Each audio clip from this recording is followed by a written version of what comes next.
రోమపత్రిక 14వ అధ్యాయం 7వ వచనం. మనలో ఎవడును తన కోసమే బ్రతకడు, బ్రతకూడదు. నీ కోసం నువ్వు బతకడానికి కాదు పుట్టింది, తినడానికో త్రాగడానికో కాదు పుట్టింది. ఎంత బాగా రాస్తున్నాడు చూడండి వాక్యం. మనము బ్రతికినను ప్రభు కోసమే బ్రతుకుచున్నాము, చనిపోయినను ప్రభు కోసమే చనిపోచున్నాం. మనము బ్రతికినను చనిపోయినను ప్రభు వారమై ఉన్నాము.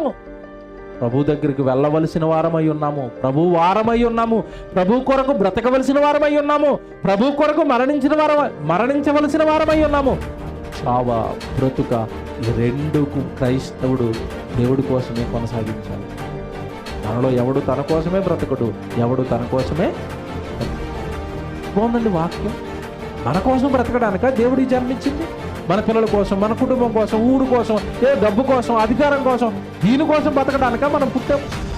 మన మహిమకు కీర్తి కలగ చేయవలనని దేవుడు ఎదురు చూసిన జీవితాలు ఇవి. దేవుడు కలలు కన్న జీవితాలు ఇవి. దేవుడు ఆలోచించిన జీవితాలు ఇవి.